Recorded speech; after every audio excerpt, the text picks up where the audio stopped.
ہوتا ہے. آج جہلم کا ایک زبردست قسم کا رسوائے زمانہ انسان. اور مرزا علی الجہلمی کئی سوال ایسے ہیں جن کا جواب باقی ہے. تو ابن تیمیہ کی کیا بات کرتا ہے, کہاں پہ راجہ بھوج, کہاں پہ گنگو تیلی. حضرات گرامی کا تیری اوقات کیا ہے, تیری حیثیت کیا ہے, تیرا مقام اور منصب, تیرا مرتبہ کیا ہے. ہر ابن تیمیہ سے محبت کرنے والا تیرے وجود کے پر تھوکے گا, تیرے کردار پہ تھوکے گا, تیری سیرت پہ تھوکے گا, تیرے نسب العین پہ تھوکے گا, تیرے نظریے پہ تھوکے گا. حضرات گرامی قدر جھوٹا ہے, یہ کذاب ہے, یہ مکار ہے, یہ دجال ہے. لوگوں کو اپنے دام تصویر میں پھنسانا چاہتا ہے, لوگوں کو سیدنا امیر معاویہ کی ذات اقدس سے برگشتہ کرنا چاہتا ہے. حضرات گرامی قدر دیکھ لیجئے, میں آپ کو لا وجہ البصیرت یہ بات کہتا ہوں, مرزا کل بھی ذلیل تھا, مرزا آج بھی ذلیل ہے, اور انشاءاللہ مرتے دم تک یہ ذلیل و رسوا ہی رہے گا. اس نے بھی تازہ ایک کلپ اپلوڈ کیا ہے, اس میں اس نے خادم رضوی صاحب کے ساتھ تصویر لگائی ہوئی ہے. تو یار آپ اتنا تو مجھے کریڈٹ دیں, میں نے اتحاد امت کروا دیا ہے, میکڈونلڈ اور کے ایف سی کو ایک جگہ پہ جمع کر دیا, یعنی بریلوی اور دیوبندی کو. یہ تو آپ البیگ والوں کو کم از کم کریڈٹ دیں. اور سارے اپنا کام چھوڑ کے نا ادھر, ان کو یہ پتہ چل گیا کہ بھائی اے نا اسلامک اسٹیٹ, اے مسلمز دی امپائر کھڑی ہو رہی ہے بھائی, رومن امپائر تے پرشین امپائر گئی, اور پریکٹیکلی جا چکی اللہ کے فضل سے. ٹھیک ہے نا. ہمیں وہ لوگ بھائی جیسے شریف بھائی مشورے دیتے تھے, جناب آپ جا کے نا وہ ایک کراچی میں پروگرام کریں, ایک لاہور میں کریں. میں کہا نہیں بھائی. تو یہ اسامہ بھائی ہمیں مشورے دیتے تھے کہ جناب آپ لاہور میں کریں. میں نے کہا نہ بھائی نہ, ضرورت ہی نہیں ہے. چپ کر کے کھڈ میں بیٹھو, اور لاہور میں کسی حال میں نہیں, لاہور میں جتنے ان کے فرقوں کے لوگ آباد ہیں ان کے گھروں میں, ان کی بیٹھکوں میں گھس کے ان کے بچوں کے موبائلوں میں چلے جاؤ. جب وہ اکیلے بیٹھ کے چھپ کر کے ہماری ویڈیوز دیکھ رہے ہوں, ان کے ابا جی کو پتہ بھی نہ ہو. آپ کسی بزرگ کی عالم دین کی عزت کیوں کرتے ہیں کہ یار اس کو قرآن حدیث کا علم ہے, اور اگر وہ قرآن حدیث کا دشمن ہو, نہ خود پڑھے نہ کسی کو پڑھنے دے, اور الٹا کہے کہ جو ڈائریکٹ پڑھے گا گمراہ ہو جائے گا, وہ عزت کے قابل رہ جائے گا.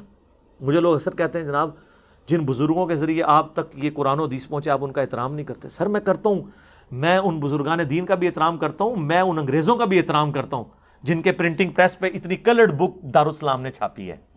اگرچہ میں ان انگریزوں کو رحمت اللہ علیہ نہیں کہہ سکتا کیونکہ وہ کفر پہ مرے ہیں. آپ کو اس لیے نہیں کہہ سکتا کہ آپ کے بزرگوں میں اکثر گستاخانہ عبارتیں ہیں. تو صرف بزرگوں کا نام نہ لیں کہ کتابیں انہوں نے بچائی ہیں, نہ, آپ کے بزرگوں پہ ہوتا تو 8-10 ہی بخاری کے نسخے ہوتے. یہ تو انگریز کا کمال ہے, اس نے پرنٹنگ پریس آپ کو دی ہے تو آج گھر گھر میں بخاری موجود ہے.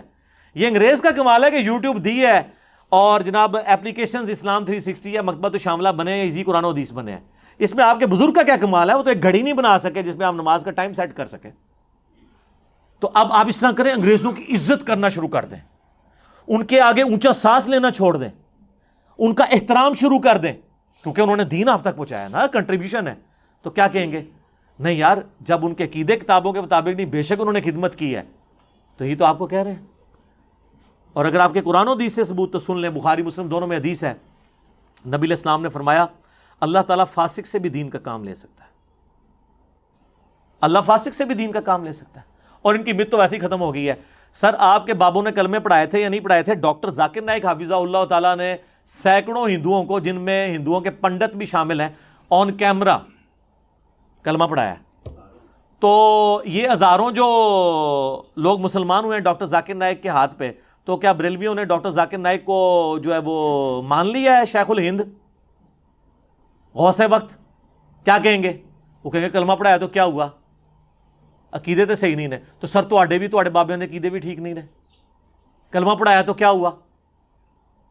مجھے مولانا اسحاق صاحب سے, طارق جمیل صاحب سے جو بنیادی اختلاف ہے نا, وہ یہی ہے.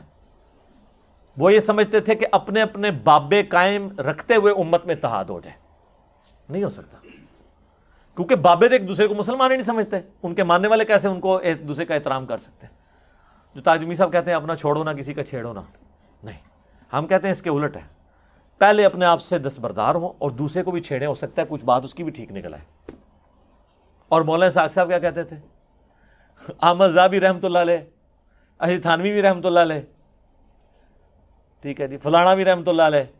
اور جب ہم کہتے ہیں یار یہ عقیدوں میں خرابیاں موجود ہیں, وہ کہتے تھے وہ ٹھیک ہے, خدمات بھی ہیں, اس سے امت کو جوڑا جائے. امت کبھی نہیں جوڑے گی, اس لیے کہ وہ دونوں رحمۃ اللہ علیہ ایک دوسرے کو مسلمان نہیں سمجھتے تھے. تو لوگ مولانا اسحاق کی بات مانیں گے یا احمد بریلوی صاحب کی؟ احمد بریلوی صاحب نے حسام الحرمین میں علماء دیوبند کے بارے میں ڈکلیئر کیا ہے کہ یہ مرتد اور واجب القتل ہیں، اور اجماع ہے ان کے اوپر. اور وہ عام علماء دیوبند نہیں، اشرف تھانوی، رشید احمد گنگوئی، اسماعیل امبیٹوی، اور کتاب کا نام رکھا حسام الحرمین، حرمین کی تلوار. تو تلوار ظاہر ہے ساروں کے اوپر چلا رہے ہیں. اس کے جواب میں یہ 1905 میں لکھی گئی، 1906 میں لکھی گئی المحند علی المفند، ہند کی تلوار ایک مفند سٹھیائے ہوئے بابے کے اوپر. اور سٹھیائے ہوا بابا انہوں نے احمد بریلوی کو کہا، اور اس میں لکھا انہوں نے کہ احمد بریلوی ان کی پوری جماعت ایک شیطانی لشکر ہے جو ہم پہ حملہ آور ہو گیا. کام بھی ختم. سر بابوں کو چھوڑیں گے تب کتابوں پہ اتفاق ہوگا. کتابوں پہ اتفاق ہو سکتا ہے، بابوں پہ کبھی نہیں ہو سکتا. ہاں ایک شخصیت پہ ہو سکتا ہے، محمد رسول اللہ صلی اللہ علیہ وآلہ وسلم، دیٹس آل. ورنہ یہ آپ قیامت تک لڑتے رہیں گے. اور سر پریکٹیکلی ہم نے یہ اتفاق کروا کے آپ کے سامنے رکھ دیا ہے. ایسا اتفاق رہا ہے کہ ہماری وجہ سے ہمارے مخالفین نے آپس میں اتفاق کر لیا ہے. اتنا بڑا اتفاق آپ نے دیکھا تھا کہ بریلویوں کے پیج کے اوپر اہل حدیثوں کی ویڈیوز چل رہی ہوں میرے خلاف، اور اہل حدیثوں کے پیج کے اوپر بریلویوں کی ویڈیو چل رہی ہوں میرے خلاف. وہ بریلوی جو کہ امام کعبہ کے پیچھے نماز نہیں ہوتی، اور وہ امام کعبہ کے ماننے والے اہل حدیث جنہوں نے سعودیہ سے فتویٰ نکالا ہوا ہے کہ بریلویوں کے پیچھے نماز نہیں ہوتی. اب ایک دوسرے کا احترام کر کہتے ہیں پھر یہ دیکھیں ایک انجینئر آ گیا. اب لوگوں کا علماء سے اعتماد ہی اٹھ گیا. یہ انجینئر کی وجہ سے نقصان ہوا ہے کہ لوگ علماء پہ اعتماد کرنا چھوڑ گئے. سر میری وجہ سے علماء پہ اعتماد نہیں اٹھا، علماء کے اپنے کرتوتوں کی وجہ سے اٹھا ہے. کیونکہ ہم جب کوئی بات بتاتے ہیں نا قرآن میں لکھا ہے، وہ جا کے کہتے ہیں آپ نے ہمیں کیوں نہیں بتایا. تو یہ ایک عالم دین بتائیں کہ میری ویڈیوز بننے سے پہلے کبھی کسی عالم نے غدیر خون کی حدیث کے اوپر ویڈیو کبھی ریکارڈ کروائی ہو. اب تو لوگ کروا رہے ہیں. اب تو وہ لال رومال والا بھی مولا علی کہتا ہے. جی بالکل صحیح حدیث ہے. نبی صلی اللہ علیہ وسلم نے فرمایا جس کا میں مولا اس کا علی مولا. تو ہم سیدنا علی کو مولا مانتے ہیں. مولا سے مراد دوست، یہاں مولا سے مراد محبت، کہ جو رسول اللہ صلی اللہ علیہ وسلم سے محبت کرتا ہے اسے لازم ہے وہ مولا علی سے محبت کرے. سیدنا علی سے محبت کرتے ہیں، ان کو مولا مانتے ہیں. مولا بمعنی دوست مانتے ہیں. ٹھیک ہے. اب اس کو نہیں، اب پتہ چلا ہے کہ مولا کا معنی جو ہے وہ آقا بھی اور جگری یار بھی ہوتا ہے، صرف مشکل کشا نہیں ہوتا. تو سر انجینئر صاحب کو مان لینا آپ. میں نے اس کے اوپر ایک مجلس ریکارڈ کروا دیا اوورال، کتابوں کا خدا اور ہے بابوں کا خدا اور، مجلس نمبر 100. میری زندگی کا سرمایہ ہے انشاءاللہ تعالیٰ. میں اللہ تعالیٰ کو کہہ سکتا ہوں میں نے یہ زندگی میں یہ کام ایسا کیا ہے جو صدیوں میں ایک یونیک کام تھا، جو کسی کی جرت نہیں ہو رہی تھی کرنے کی، کہ لوگوں کو بتایا جائے کتابوں کا خدا اور ہے بابوں کا خدا اور. تو عام بن حنبل کہتے ہیں میں نے اللہ سے پوچھا کہ سب سے زیادہ تیرا قرب کیسے حاصل کروں؟ تو کہا قرآن کے ذریعے. تو احمد بن حنبل نے کہا یا اللہ سمجھ کے یا بغیر سمجھ کے؟ تو اللہ نے کہا کہ چاہے سمجھ کے چاہے بغیر سمجھ کے. تو قرآن کیا اس لیے نازل ہوا ہے کہ بغیر سمجھے؟ پورے قرآن کا مقدمہ یہ ہے کہ قرآن ہم نے نصیحت کی نازل کیا. سورہ محمد میں آتا ہے کیا تمہارے دلوں کے اوپر تالے پڑے ہوئے ہیں، تم قرآن کے اوپر تفکر نہیں کرتے ہو؟ سورہ صاد کے اندر آئی ہم نے کتاب اس لیے نازل کی کہ تاکہ اس کی آیات پر غور کیا جائے اور عقل مند لوگ اس سے نصیحت حاصل کریں. فی البدی بے شمار آیات ہیں. میں نے اس پہ پورا ریسرچ پیپر لکھا ہے، امام الانبیاء کی دعوت قرآن، ریسرچ پیپر نمبر 4. کہ قرآن تو اس لیے نازل ہی نہیں ہوا تھا کہ اس سے مردے بخشوائے جائیں، یہ تو قرآن تعلیم کے لیے نازل ہوا تھا.